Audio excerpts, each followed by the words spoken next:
iso que dixo a miña irmá de que estaba vostede moi triste. A ver, non estou triste, estou deprimido, é unha enfermidade, sabe? Está deprimido pola muller que viña por aquí. Pois non, collín depresión e xa está. Pois, sabe, eu tamén estou deprimida. Pois benvido ao clube. É que vostede non se fai idea do difícil que é de convivir con unha persoa como a miña irmá, que se pasa as 24 horas do día pendente dese saco de pulgas que non fai máis que comer e dormir. Eu penso que se me pegara un tiro, nin se decataría. Bueno, muller, non digas parvadas.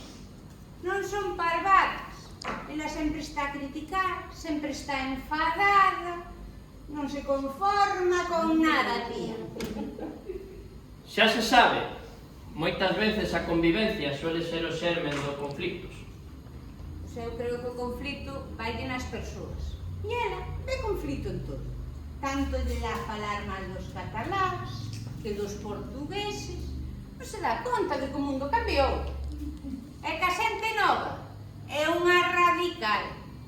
E non son como cando nós éramos nenas. Teñen outras inquedanzas. Bueno, non se crea, a xente nova de agora é como sempre, solo que agora hai moitos cambios moi rápidos, pero as inquedanzas son as mesmas. Traballo, diñeiro, amor, non cambiou nada. Pois ela di que a rapazallada son todos unhos vagos, unhos consentidos, que non teñen valores ningún, vaya, que non teñen educación. Carai coa señora Dorinda, sí que ten alta estima a xuventude. Pois ela chamaos nini, nin traballan, nin estudan. Bueno, aí está a proba do mal que estamos facendo coa educación. Do mal que o levamos facendo desde hai moito tempo. Xa, eu penso que o fixemos mal ca educación, ca sanidade, cos políticos. Semella que todo vai a mal. Bueno, pero polo que vexo diso vostede xa sabe, non? Caramba, si sei. Fáltame papel para seguir coa miña gráfica da miña mala hostia en continuo aumento. Vostede chamase Suso, non?